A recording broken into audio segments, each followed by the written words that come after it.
Hi, welcome to Faces by TJ SRQ. I'm TJ Henry. I'm a registered nurse and micropigment specialist, and I have Margie here with me today. I have already done Margie's eyebrows before, but we're going to extend them a little bit. She feels like they need to be a little bit longer. But I wanted to let you know a little bit about what the procedure is about. And basically I use the Softap method. It is a method that is all done by hand. It's not your classic microblading that's out there today. It's something I've been doing for 28 years. I do the same hair strokes, same fill, only my implementation is a little bit different.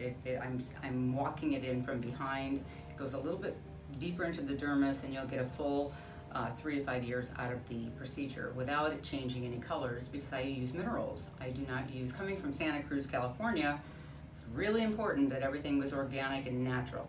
And so my products are. And so they won't fade out to orange, blue, gray, green, all the different colors that, you know, people back in the day, 30 years ago, didn't know any different. They used tattoo ink. So nowadays we've got some pretty awesome products out there.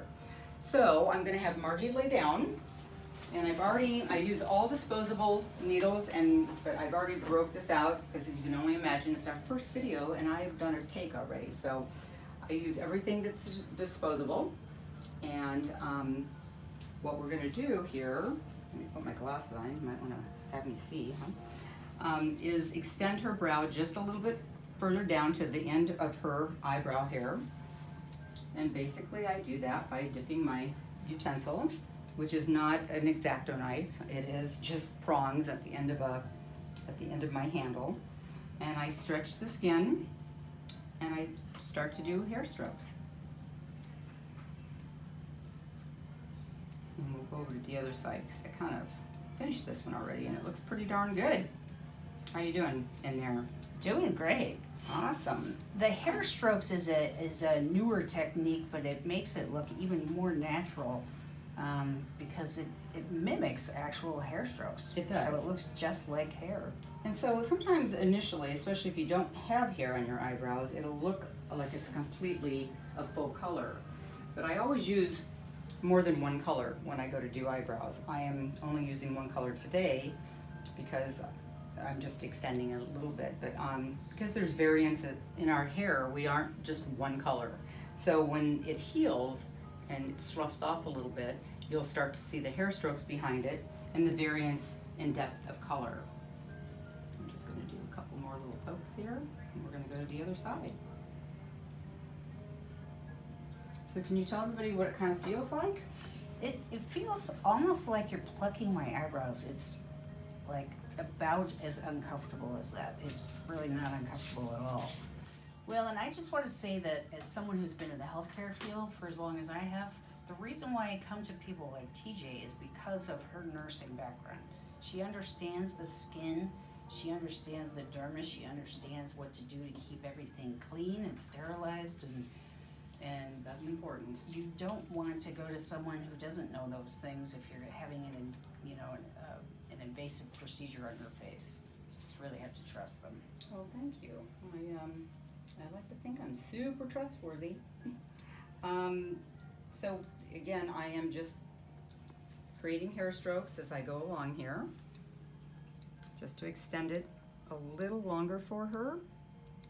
Basically, it's like scratching it into the skin. I'm not pulling it through, so you don't have that super uncomfortable feeling.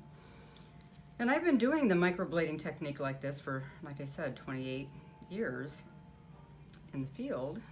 Well, I might want to go a little bit up here too, if you don't mind. Not at all. I just saw another. And she's a perfectionist too, yeah, which is great. Unfortunately. I drive everybody crazy, especially if I hang out with you after. Yeah. You know, if I run into you somewhere and I don't like what I see, I'm like, you gotta come see me again. It's kind of a joke when I go, okay, well, you're done. Oh, no, you're not quite done yet. But for those who have never had permanent makeup on, it is a fabulous treat. You wake up with makeup. You don't have to worry about... I like that. I like that. You don't have to worry about your brows coming off or your eyeliner smudging because you have allergic eyes, or it's just fabulous, especially in warm climates. Well, I'll tell you what, here in Florida, yeah, sweat proof. Everything, the humidity here is quite a big deal, actually. Yes, it is. But I got into this permanent makeup thing because I went to a wedding once in California, and fortunately didn't bring my eyebrow pencil with me, and it was a little warm that day, and I ended up wiping my brows off, and I was kind of not too happy about having half an eyebrow as I walked around. But fortunately for me, a friend of mine said, I think you'd be really good at that. So she told me about the school, and the rest is history. The Softap school. I don't like using machines on the face because really, oh yeah, I want to put a little more in here. Because really, the skin is so thin that there's no reason to use anything harsher than just tapping the color in by scratching, basically. Scratching it in. Well, and the first time I had permanent makeup, I had it done by a machine, and that was excruciating. This is nothing compared to that. And I have to tell you, what I have found is that most people say that with machines, and I have actually experienced it myself, it takes longer for some reason, and I can be in and out and do a brow in 45 minutes, maximum.